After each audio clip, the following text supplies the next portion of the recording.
بسم الله الرحمن الرحيم الحمد لله والصلاة والسلام على رسول الله وعلى آله وصحبه ومن اهتدى بهداه وأشهد أن لا إله إلا الله وحده لا شريك له وأشهد أن محمدا عبده ورسوله صلى الله عليه وعلى آله وصحبه ومن اهتدى بهداه واستنى بسنته إلى يوم الدين أما بعد. Nous allons voir, Inch'Allah Ta'ala, 7 règles spécifiques aux jeunes. Et ce seront des dawabit. Les dawabit sont des règles juridiques spécifiques à un domaine. D'accord? Les dawabit sont des règles juridiques, c'est comme les qawa'id fiqhiyya ou la qa'id al-fiqhiyya, sauf les dawabit sont spécifiques à un domaine bien précis. D'accord? Donc les dawabit que nous allons en voir 7. D'accord? Et dans chacune de ces règles, nous allons voir un certain nombre de points, si Allah subhanahu wa ta'ala le permet.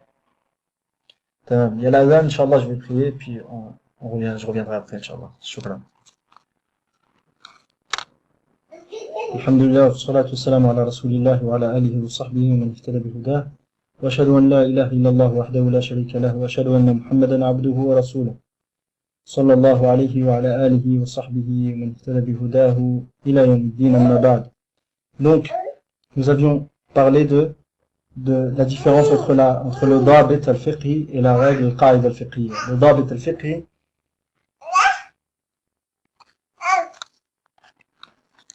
donc le dabit al-fiqhi, il concerne un seul sujet, un seul domaine. Al-qa'id al-fiqhi, elle concerne plusieurs domaines. Soit, ce que nous allons voir, Inch'Allah, ce sera 7 règles spécifiques au domaine du jeûne. La première de ces règles est que l'entrée du mois de Ramadan n'est affirmée que par deux choses. L'entrée du mois de Ramadan et la fin du mois de Ramadan n'est affirmée que par deux choses. La première, la vision de la nouvelle lune, cette vision étant le signe de base auquel on doit se référer. Et la deuxième, la fin de 30 jours. Compléter 30 jours soit de Sha'ban pour l'entrée du mois de Ramadan, soit de Ramadan pour la fin de Ramadan, donc et l'entrée de Shawwal. Je répète, l'entrée du mois de Ramadan et sa fin ne peuvent être affirmées que par deux choses. La première, la vision de la nouvelle lune, qu'on appelle la ru'ya. Cette vision étant le signe de base auquel on doit se référer, ce qui est une alama asliya. Alamatun asliya, ou l'alamatul asliya hiya ru'ya. Et le deuxième signe et le deuxième point par lequel le mois de Ramadan, son entrée ou sa sortie peuvent être établis, c'est la fin de 30 jours. Al-itmam, ce qu'on appelle al-itmam. Al-itmam, d'accord? La fin de 30 jours du mois le précédent, à savoir Sha'ban pour l'entrée du mois de Ramadan et Ramadan pour sa fin, bien sûr. D'accord? Et ce signe-là, qui est al-itmam, est un substitut du premier. Ce qu'on appelle une alama badaliya. D'accord? Donc en arabe, on dit, la yathbutu dukhulu ramadana wa khurujuhu illa birru'yati aslan, aw il-itmami badalan. Sache qu'Allah te guide vers son obéissance, que ces signes de l'entrée et la sortie du mois de Ramadan, que les signes de l'entrée et de la sortie du mois de Ramadan sont au nombre de deux. Le premier est un signe de base, une alama asliya, qui est la vision, qui est la première en référence, à savoir la vision la vision de la nouvelle lune. Le second est un signe substitut du premier. D'accord? C'est un signe substitut du premier, auquel on fait appel en l'absence de la vision, qui est le signe de base. Quant à la première, à savoir la vision, le premier signe qui est la vision, elle n'est autre que quant au premier signe, et le premier point par lequel l'entrée et la sortie du mois de Ramadan se font, il n'est autre que la vision de la nouvelle lune, celle de Ramadan pour son entrée, et celle de Shawwal celle de Ramadan pour son entrée et celle de Shawwal, donc la vision de Shawwal pour la fin de Ramadan et la sortie du mois de Ramadan. Si ce signe est présent, à savoir la vision, nous sommes dans l'obligation de le prendre en compte et nous n'avons le droit de nous référer à aucune autre considération. Si jamais nous voyons l'entrée du mois de Ramadan, ou l'entrée de la nouvelle lune de Shawwal, nous n'avons le droit de prendre aucune autre considération, nous n'avons le droit de nous référer à rien d'autre, nous devons absolument prendre en considération cette vision, cette ru'ya. En application du hadith rapporté par l'imam al-Bukhari et Muslim, où le prophète sallallahu alayhi wa sallam dit « La tasumu hatta taraw al-hilala, wa la tuftiru hatta tarawhu, fa in ghumma alaykum faqduru la. » Ne jeûnez que lorsque vous voyez la nouvelle lune, et ne rompez le jeûne que lorsque vous la voyez. Et si le ciel vous est caché, ajustez donc la période. Nous allons voir ce que veut dire ajustez donc la période. Et dans une autre variante, dans la variante de ce même hadith, rapporté par Al-Bukhari et d'autres, le prophète sallallahu alayhi wa sallam dit, jeûnez lorsque vous le voyez, et rompez le jeûne lorsque vous le voyez, sumu li ru'yatihi, wa aftiru li ru'yatihi, fa in ghumma alaykum fa akmilu iddata sha'bana thalathina. Jeûnez lorsque vous le voyez, et rompez le jeûne jeûnez lorsque vous la voyez, à savoir la nouvelle lune, et rompez le jeûne lorsque vous la voyez, à savoir la pleine lune, et si elle vous est cachée, complétez la période de Sha'ban, qui est de 30 jours. Complétez la période de Sha'ban, qui est de 30 jours.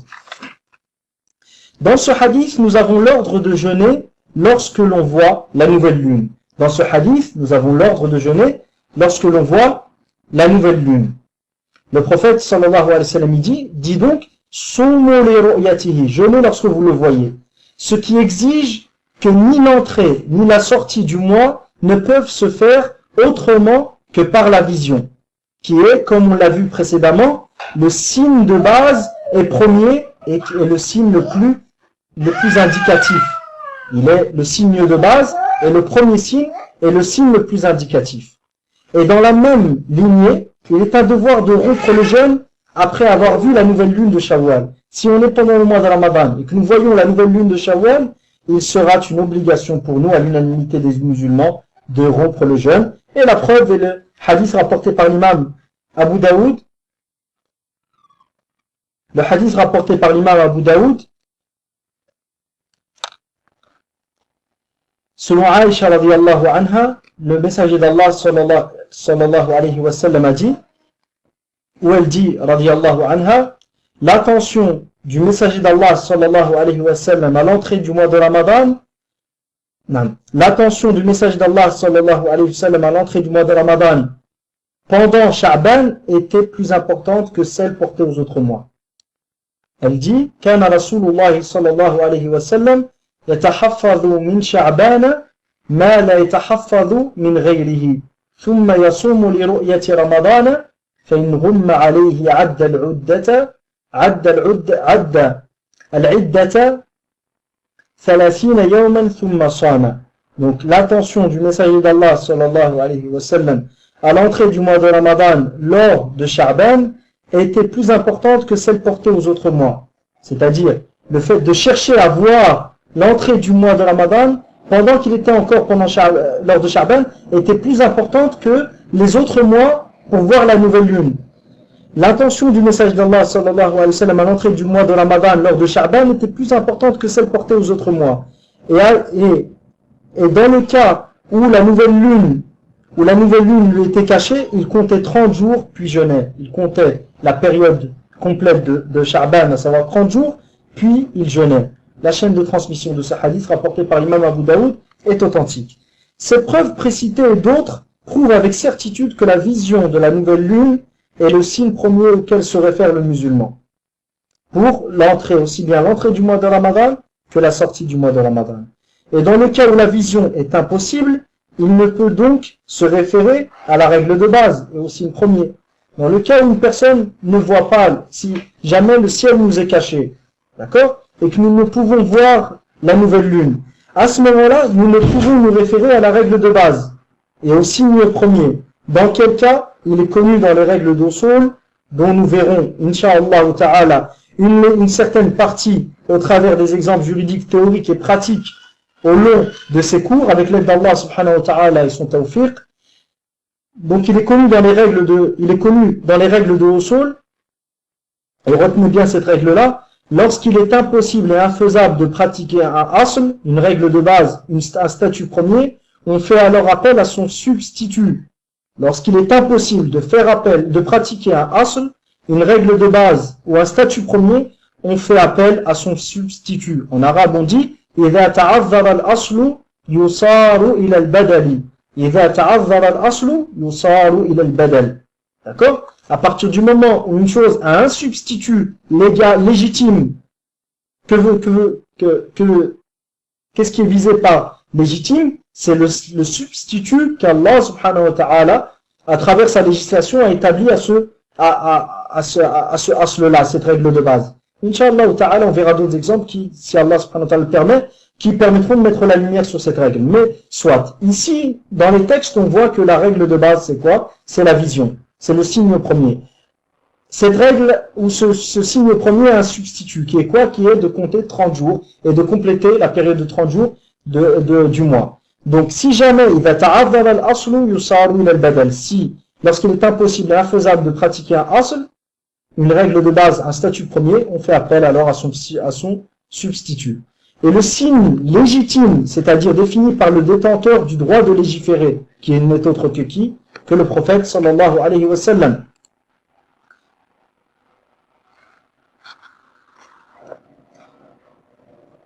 Donc, le détenteur du droit de légiférer, je répète, est le signe légitime. Le signe légitime, c'est-à-dire défini par le détenteur du droit de légiférer, qui n'est autre qu'Allah subhanahu wa ta'ala, qui fait office de substitut à la vision, n'est autre que la fin de 30 jours de Sha'ban pour Ramadan. D'accord? N'est autre que la fin de 30 jours pour Sha'ban pour Ramadan, et la fin de 30 jours de Ramadan pour la sortie du mois de Ramadan et l'entrée du mois de Shawwal. La preuve étant les arguments précédemment cités, le prophète sallallahu alayhi wa sallam dit, dans la variante rapportée par le Bukhari et d'autres, et si elle vous est cachée, donc si la nouvelle lune vous est cachée, complétez la période de Sha'ban, qui est de 30 jours. Complétez la période de Sha'ban qui est de 30 jours. فَإِنْ غُمَّ عَلَيْكُمْ فَاقْدِرُوا عِدَّةَ شَعْبَانَ 30 يَوْمًا فَأَتِمُّوا فَأَكْمِلُوا عِدَّةَ شَعْبَانَ 30 يَوْمًا.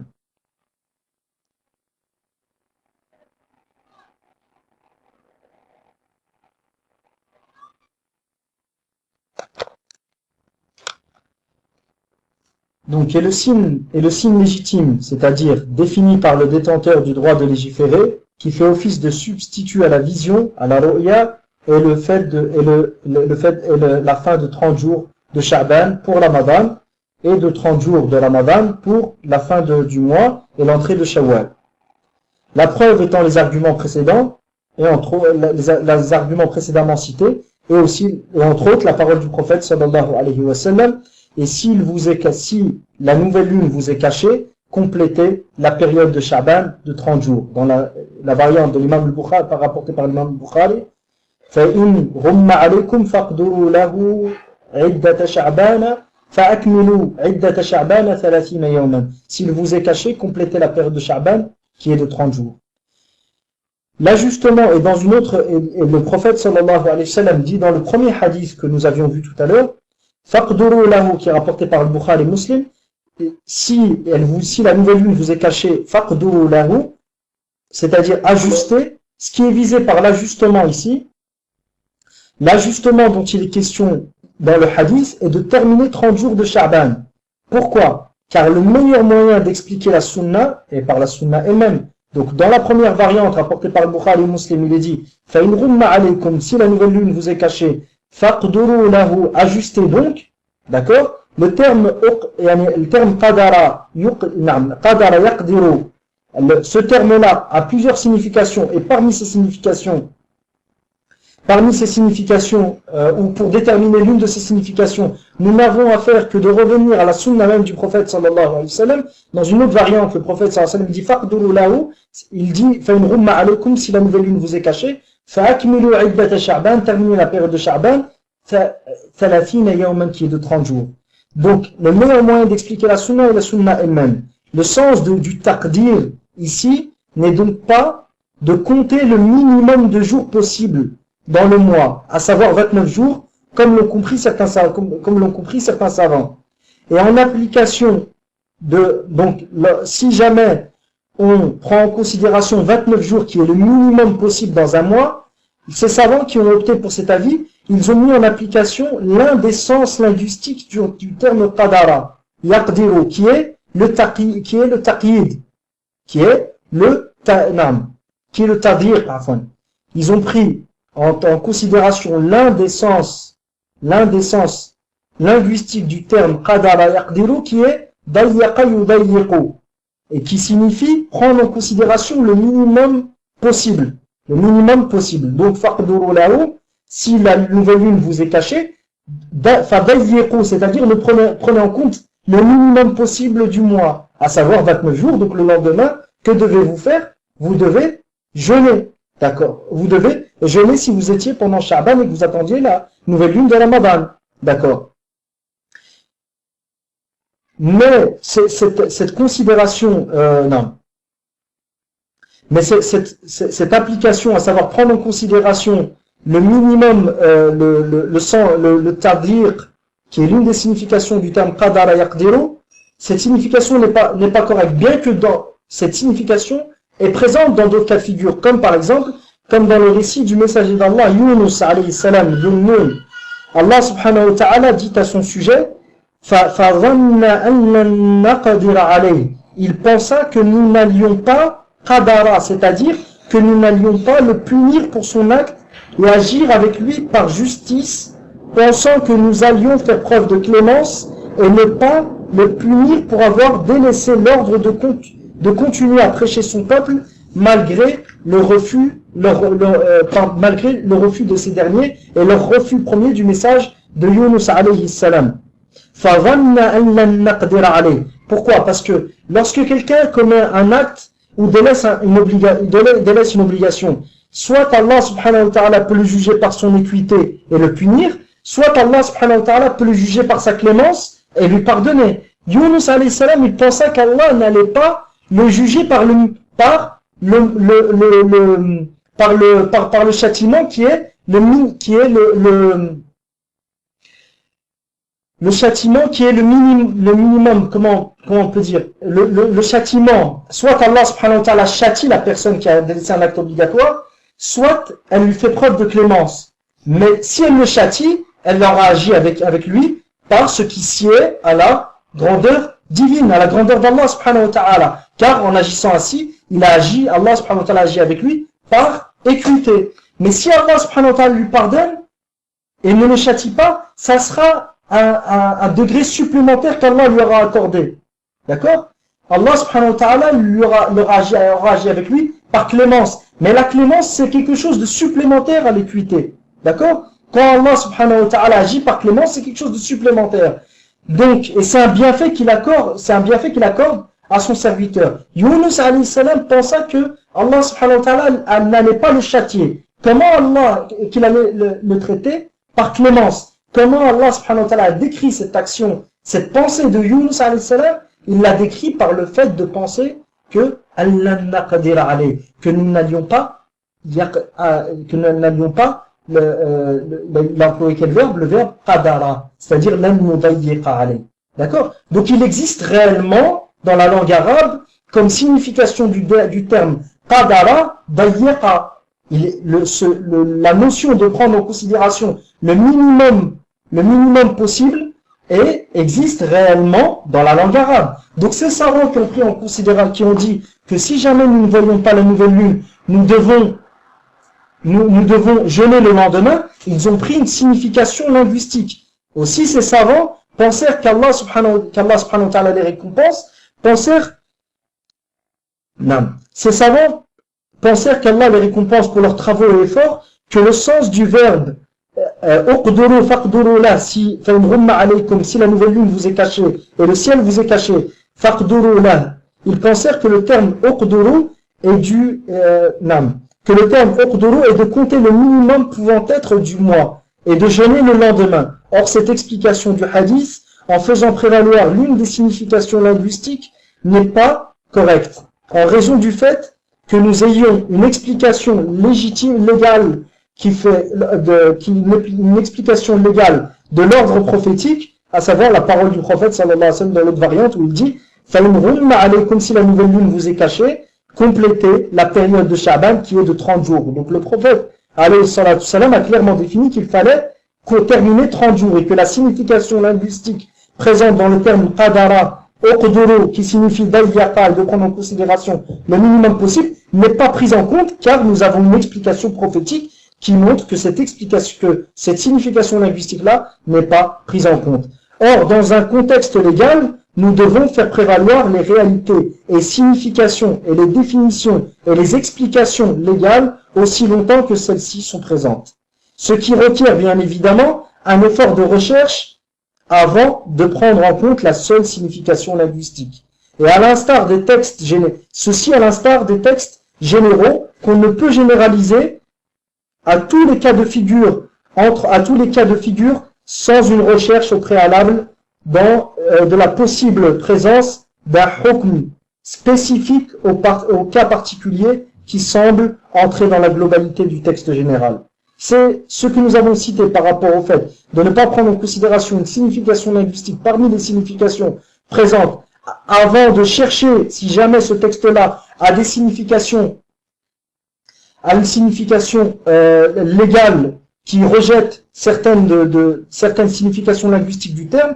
Ceci est ce comportement que l'on doit avoir vis-à-vis de la considération des diverses significations d'un terme est pareil à celui que l'on doit avoir vis-à-vis d'un texte général.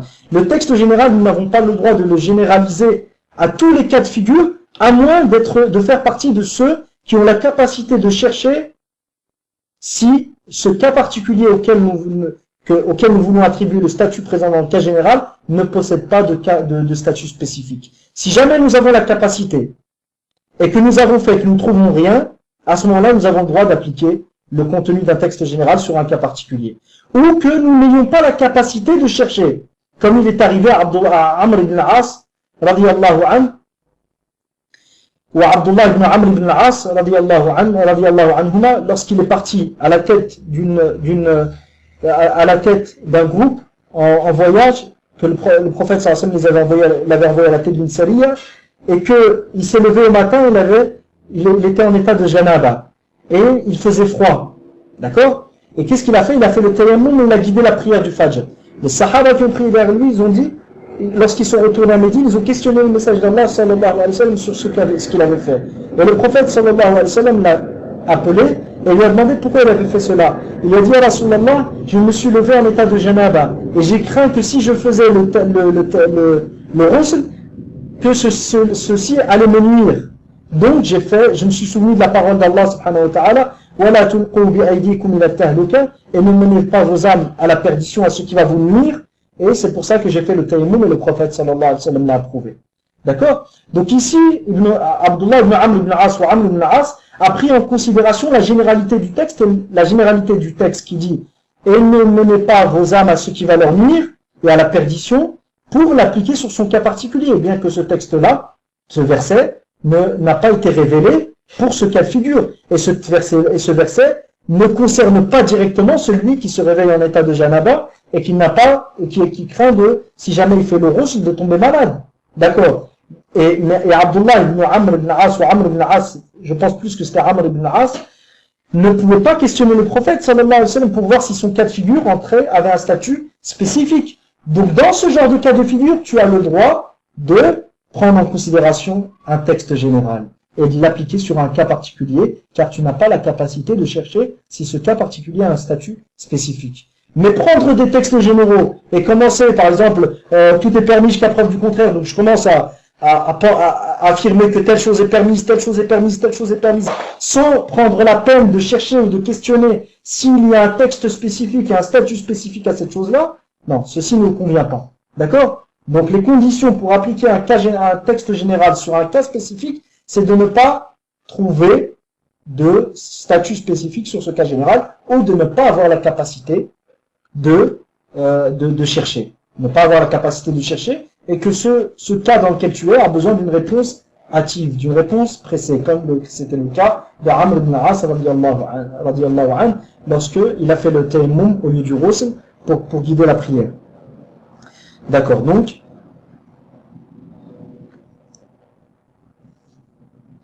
voir pour plus de détails le chapitre sur le Am, sur le texte général dans Al-Waraqat comme support résumé de l'exposé de ce sujet. Le sharh de Al-Waraqat de Cheikh Abdullah Al-Fawzan, il est très utile et bénéfique pour ce sujet-là, Inch'Allah, pour ceux qui veulent revenir dessus, qui regardent le chapitre sur Al-Amal bil-Am, d'accord? Qabla al-bahthi ani al-mukhassis. Chercher l'application d'un texte général avant de chercher si celui-ci a éventuellement un statut spécifique. Revenons donc au sujet, Inch'Allah ta'ala. Sache qu'Allah te comble de bienfaits, qu'à l'époque du prophète, sallallahu alayhi wa sallam, les gens s'efforçaient de voir la nouvelle lune, comme on le voit dans le hadith de Aïcha radiyallahu anha, le hadith précédent, rapporté par l'imam Abu Daoud et avec une chaîne de transmission qui est authentique. Ce hadith auquel se réfèrent certains savants, comme Al-Allam, l'éminent savant, Al-Baghouti, Mansour ibn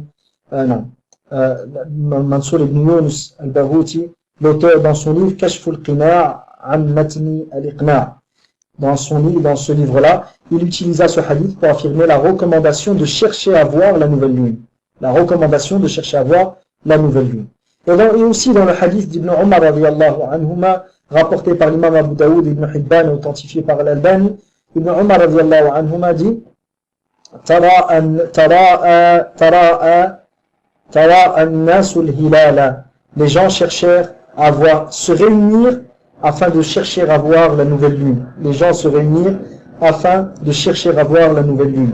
C'est-à-dire donc qu'ils se réunirent et ils ont fait maintes efforts afin de la voir. Et si jamais malgré nos efforts nous ne voyons pas la nouvelle lune, on complétera alors 30 jours de Sha'ban pour l'entrée de Ramadan et 30 jours de Ramadan pour la sortie de Ramadan et l'entrée de Shawwal.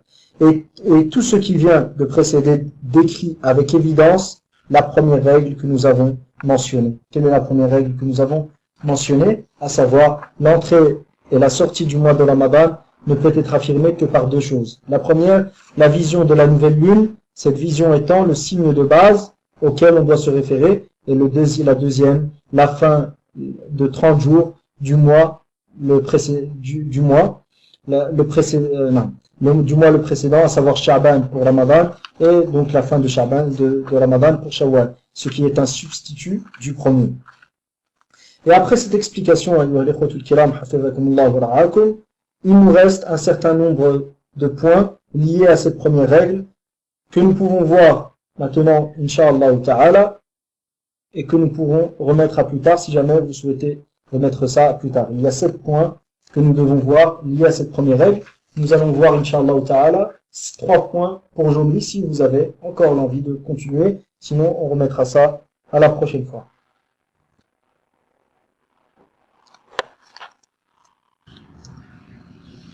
Donc, Inch'Allah, on va clore pour ce premier cours et on va laisser la suite pour la prochaine fois, Inch'Allah ta'ala. Sallallahu alayhi wa sallam.